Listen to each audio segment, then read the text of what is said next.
بسم اللہ الرحمن الرحیم۔ السلام علیکم۔ حضرت موسیٰ علیہ السلام کی کہانی۔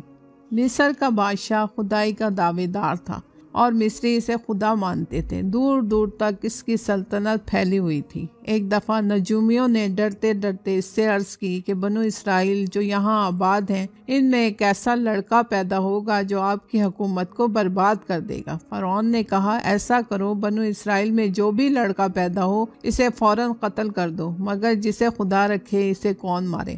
حضرت موسیٰ پیدا ہوئے تو ان کی خالہ نے انہیں لکڑی کے ایک صندوق میں بند کر کے دریائے نیل میں بہا دیا۔ اتفاقاً فرعون اور اس کی بیوی دریا کے کنارے پر سیر کرنے آئے ہوئے تھے۔ انہوں نے صندوق نکلوایا، کھولا تو ایک خوبصورت لڑکا دیکھا۔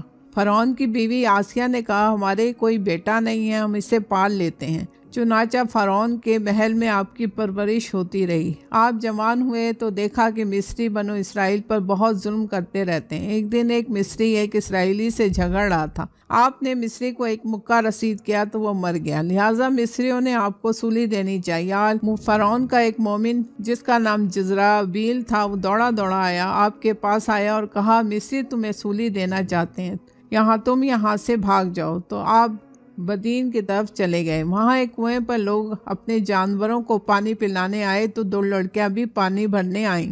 آپ نے انہیں پانی بھر کر دے دیا۔ کچھ دیر کے بعد ایک لڑکی شرماتی ہوئی آئی اور کہنے لگی، ہمارے ابا تمہیں بلاتے ہیں تاکہ پانی بھرنے کی اجرت دے دیں، آپ اس کے ساتھ ہو لیے۔ یہ حضرت شعیب علیہ السلام کی بیٹیاں تھیں۔ انہوں نے حضرت موسیٰ سے جو ان کی کہانی سنی تو فرمایا، تم 8 یا 10 سال ہماری خدمت کرو گے تو ہم ایک لڑکی کی شادی تم سے کر دیں گے۔ آپ وہاں رہے، پھر اپنی بیوی کے ساتھ مصر کی طرف روانہ ہوئے۔ سخت سردی تھی، سامنے دور آگ دکھائی دی۔ بیوی سے فرمایا کہ میں آگ لینے جاتا ہوں، تم یہاں ٹھہرو، مگر وہاں تجلی الہی تھی۔ اللہ نے فرمایا، اے موسیٰ، تم مقدس وادی طوبیٰ میں ہو، میں نے تمہیں نبوت عطا کی، جاؤ سرکش فرعون کی اصلاح کرو۔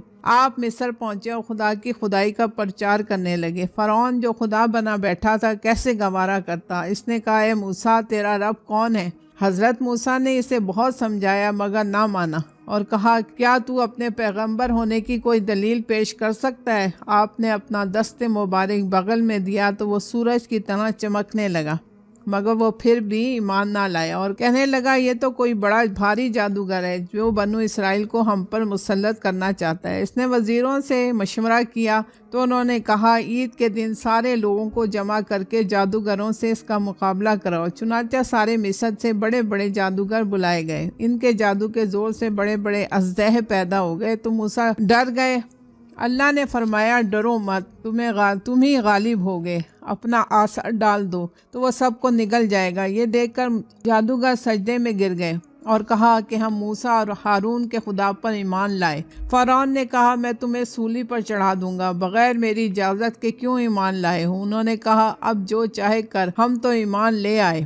مصری اور فرعون کسی طرح نہ مانے اور بنی اسرائیل پر ظلم ڈھاتے رہے تو ایک رات موسیٰ اپنی قوم کو لے کر دریائے نیل کی طرف روانہ ہو گئے۔ فرعون اور اس کے لشکر نے تعاقب کیا تو وہ سب ڈوب گئے، مگر موسیٰ اور ان کی قوم کے لیے درمیان سے دریا نے راستہ دے دیا۔ فرعون ڈوبنے لگا تو کہنے لگا، بنو اسرائیل جس پر ایمان لائے میں ایمان لاتا ہوں۔ اللہ نے فرمایا، اب کیا ہوتا ہے؟ موسیٰ اپنی قوم کو لے کر وادی طیہ میں پہنچے جہاں ان پر من و سلوہ اترتا تھا۔ موسیٰ پر تورات نازل ہوئی۔ قوم نے گیہوں، مسور اور پیاز کا مطالبہ کیا تو وہ فلسطین کی طرف چلے آئے اور بنو اسرائیل عیش کی زندگی گزارنے لگے۔